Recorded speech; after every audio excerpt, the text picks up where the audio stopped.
This is the second episode of my series on onomatopoeia. In episode 1, you learned the most common type of onomatopoeia, namely words that contain repeated sounds. In this episode, I am going to talk about another common type of onomatopoeia. This group of onomatopoetic phrases do not seem to have been given an official grammatical term. So in this video, I'm going to refer to them as the adverbs because they all end in the and they are adverbs. You might be wondering what phrases I'm talking about exactly, so here are some examples. This table is from a blog post I found, and the link is in the description below. This table contains 167 the adverbs. As you can see, all the words on this table end in the and contain the small t in the second mora. The majority of them are also 4 mora words. Note that there are, of course, other li adverbs that are not on this table. For example, there are some li adverbs that do not contain the small t, such as tammari. Moreover, some of the adverbs on this table have to be ignored because they are technically not onomatopoetic phrases. For example, yappari is an adverb, but it is not an onomatopoetic word because it is the informal version of yahari, and yahari is not an onomatopoetic word.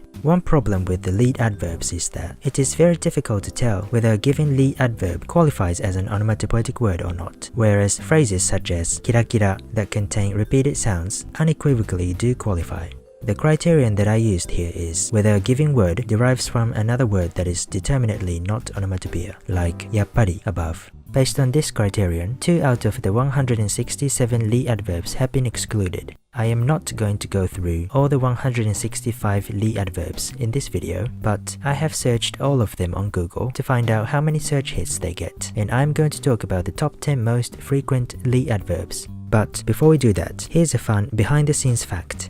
I did so many Google searches in such a short period of time that Google got suspicious and forced me to prove that I was not a robot through CAPTCHA. Now, let's talk about the overall trend of this dataset. If you don't care about the numbers, you can skip ahead. This dataset contains 167 li adverbs, 2 of which are not onomatopoetic words. The average search count on Google is 9.6 million, and the range of the data is between 18 and 314 million, with a standard deviation of about 30 million. I plotted the data on a graph just for fun. The y-axis shows the number of search hits, while the x-axis is the ranks in terms of the number of search hits. This is a very typical distribution when it comes to word frequencies. It is often said that 20% of all the words of a language constitute 80% of our actual utterances. But enough with the data, and let's count down the top 10 most frequent li adverbs. Number 1. Shikkari with 314 million search hits. Shikkari expresses either sturdiness, stability, or diligence.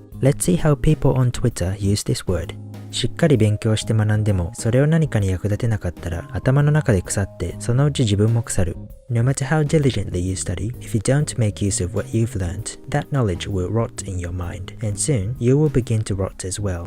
しっかり in this example is translated as diligently. 親のお尻にしっかりしがみつくホッキョクグマの子供。A polar bear cub that clings firmly onto its parent's butt.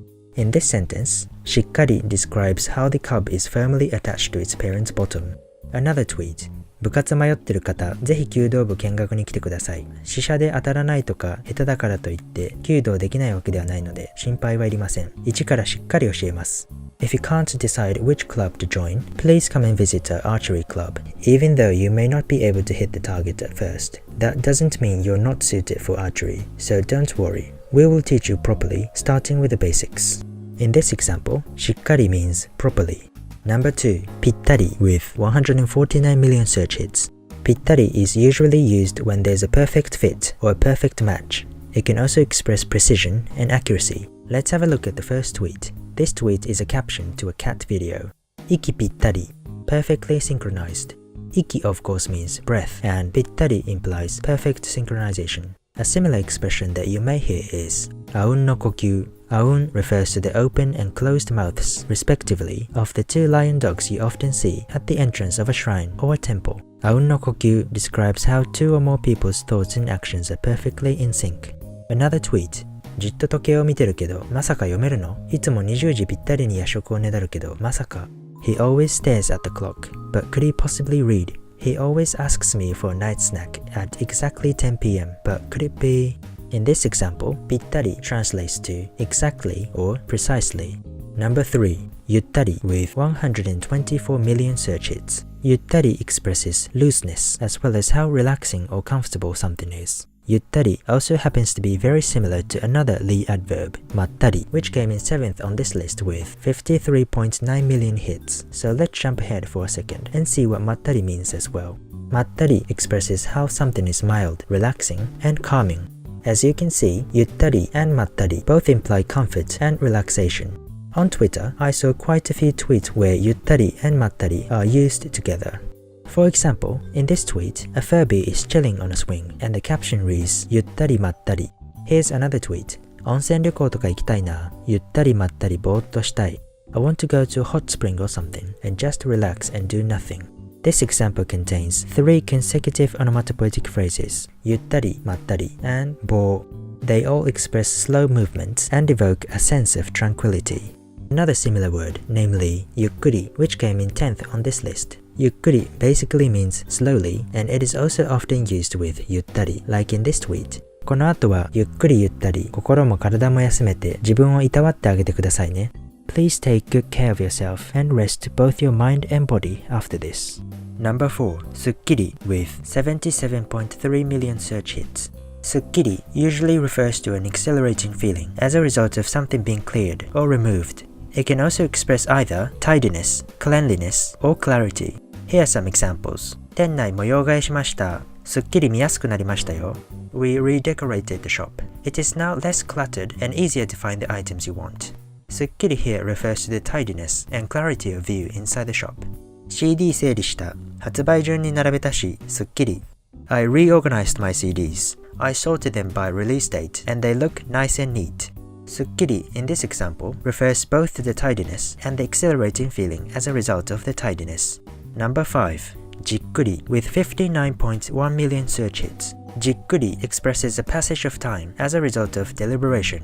Have a look at some tweets. 書くスピードが上がらないのは迷いながら書いているから。いきなり書き始めるのではなく、まず何を書きたいのかじっくり考えよう。The reason why you can't draw fast is because you are drawing without knowing what to draw.Instead of drawing aimlessly, ponder what you want to draw first. The verb 考える to think is frequently collocated with じっくり. In this example, these two words are translated as ponder. One more example. 若い頃は読書に時間をかけたい。できればジャンルを問わず大腸をじっくり時間をかけて読みたい。それは若い時にしかできない。You should invest your time in reading books when you are young.If possible, you should take your time and read some of the masterpieces regardless of the genres.This is only possible when you are young.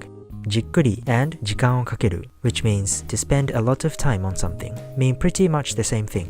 Number 6. はっきり with 55.4 million search hits. はっきり denotes clarity and certainty, but my Twitter search has revealed that people mostly use it to mean straight up. Here are some examples. 嫌いなら嫌いってはっきり言ってほしい. I wish people would just straight up tell me if they don't like me. 負けましたとはっきり言える人はプロでも強くなる。これをいい加減にしている人は上にはいけません。自分の負けを認めることは自分自身と向き合うこと。だから強くなれるんです。Those who can admit their defeat straight up grow strong even when they become professional players. Those who are unable to do so cannot go any higher. To admit your own defeat is to face yourself. This is how you grow stronger. Number 7. まったり with 53.9 million search hits. まったり expresses how something is mild, relaxing, and calming. まったり was already covered above, along with ゆったり and ゆっくり, so I'm going to skip the examples for number 7 and number 10. Number 8. たっぷり with 48.6 million search hits. たっぷり is usually used when a serving of food or beverage is plenty or full. キャベツを丸ごと1個買ったので、とりあえず紅生姜の残りを消化するために、キャベツたっぷり焼きそばです。Since I bought a whole cabbage, I made yakisoba with plenty of cabbage to use the rest of the pickled gingers.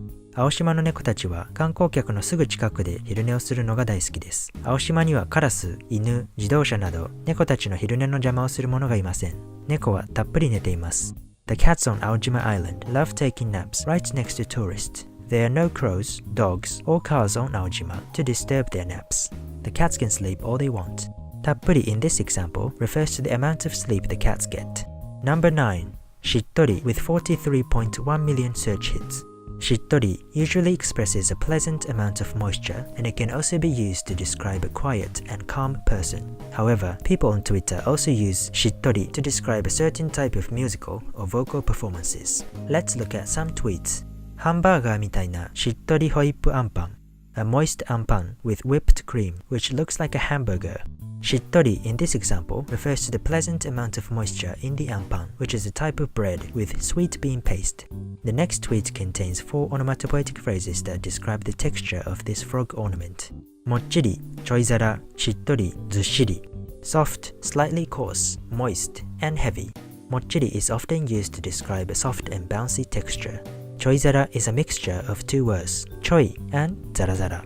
Choi is an informal version of the word chotto, which means a little or slightly, and zarazara describes a rough or coarse surface. Zushiri is used when something feels heavy. オープニング曲が華やかなのに対し、エンディング曲はしっとり歌謡曲調です。While the opening song is flamboyant, the ending song is a relaxing pop song. In this example, shittori expresses the tone of the song, which can be described as calm, relaxing, or graceful. And finally, number 10. Yukkuri with 41.9 million search hits. Yukkuri expresses a slow movement. It can also be used when you have plenty of time. Therefore, this word basically implies that you are not in a rush. This was already covered above along with yuttari and mattari, so this is the end of this video. Let me know if you have any requests or comments, and see you next time.